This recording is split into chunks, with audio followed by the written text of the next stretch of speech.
그 우리가 이제 양곡관리법 지난번에 이제 통과시킨 거 대통령이 거부권을 행사했습니다만은 네네. 그게 사실은 다 연계된 얘기 아닙니까? 그렇죠. 그러니까 양곡관리법은 왜 필요했고 어떤 장치들을 다 마련했는데도 불구하고 마치 그렇게 되면은 다른 농업 부문에 피해가 가고 그러니까 무슨 형평이 안 맞는 것처럼 이런 식으로 정부 여당이 얘기를 했잖아요. 네네. 그 부분 잠깐 설명해 주시겠어요?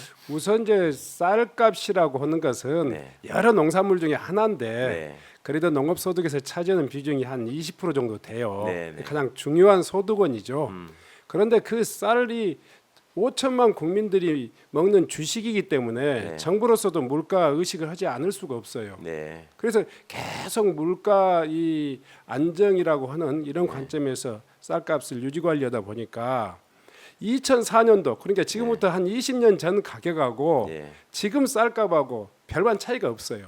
아. 예. 예, 예. 대신 이 생산비 그러니까 비료값이라든가 또 농약값이라든가 이런 건 계속 오르잖아요. 네, 네. 이러다 보니까 점차 농업의 쌀로 인한 소득이 줄어들고 있는 거죠. 심지어는 작년도 그러니까 2022년도에 쌀 농업으로 인한 소득은 예. 그 전년도보다도 얼마 정도 떨어진지 알아요? 얼마나 떨어졌어요? 거의 22%가 폭락했어요. 지금 두 번째 그 그래프를 하나 좀 보여주시면 좋겠는데요. 네. 아 자료를 준비하셨나요? 네, 네. 네. 두 번째 그래프. 네. 네. 아, 저게 통계청에서 발표한 쌀 재배 농가들의 300평당 네. 소득의 이 현황을 통계청에서 발표한 거예요. 300평당 소득. 예. 그러니까 2021년도에는 300평당 순수한 소득이 78만 원이었어요. 예. 쌀값은 21만 원이었잖아요. 네. 근데 2022년 윤석열 정부 들어가지고 이제 첫 해죠. 사실상 윤석열 정부의 첫 번째 쌀값이 21만 원에서 18만 원으로 떨어지면서 생산비는 오르다 보니까 쌀로 인한 소득이 300평당 60만 원으로 이렇게 폭락했잖아요. 네. 그 프로티지로 보면 22%가 넘는 네. 그런 그 소득의 감소 이런 것들이 계속 반복되는 상황 속에서 이 농촌의 이 어려움이 계속 가중되고 있는 거죠. 지금 이제 문재인 정부의 쌀값과 네. 지금 저 윤석열 정부의 쌀값이 차이가 나는 거는 뭐 대풍이 들어서 그러는 겁니까? 왜 그렇게 된 겁니까? 문재인 정부의 초대 농업비서관이 저였잖아요. 그렇죠. 예. 예. 문재인 정부는 설계하신 게 있잖아요 그때. 예, 쌀 이 정책의 기본 방향을 네. 수요와 공급을 일치시켰어요.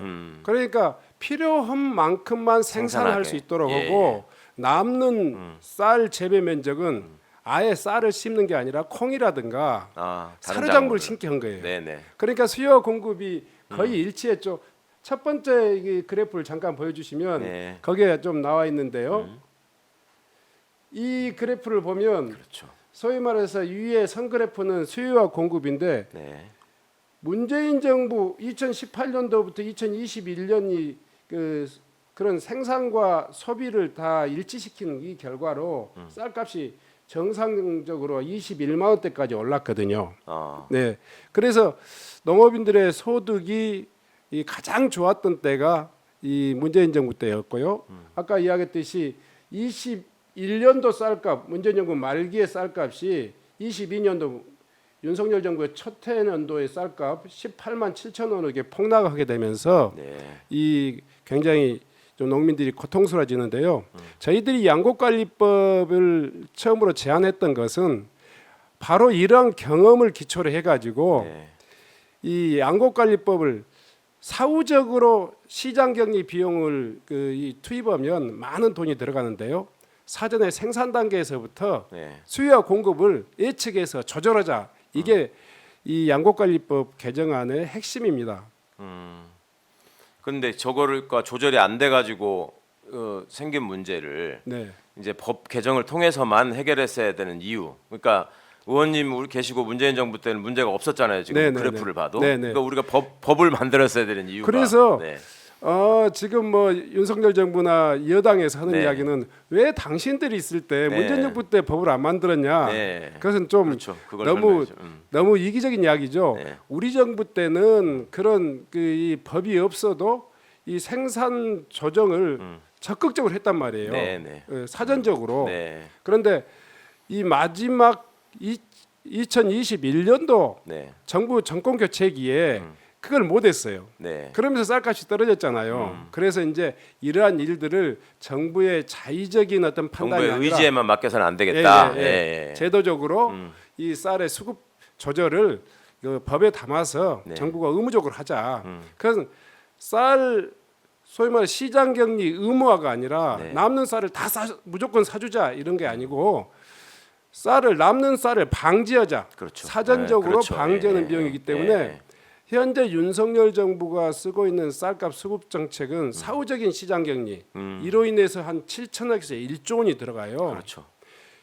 우리 문재인 정부 때 평균 1,000억 정도의 그 생산 조정 비용. 그러니까 그 콩이라든가 옥수수라든가 사료작물을 심게 하면서 거기에 대한 소득 감소분을 보완해주죠. 보상해주는 네. 이 비용이 1,000억 정도면 충분했어요. 어. 네, 그래서 저희들은 생산 단계에서부터 농민들의 이 소비자들이 필요로 하는 양만큼 그 농산물들을 이렇게 생산해서 가격도 시장에서 보상받고 네. 또 수요 공급도 안정적으로 일치시키는 이런 정책을 좀 해보자 하는 것이 양곡관리법 개정안이었는데 뭐 이 정부 잘 아시겠지만 지난 정부라든가 야당에서 하는 이야기, 네. 지난 정부의 성공 사례 그걸 전혀 존중하지 않잖아요.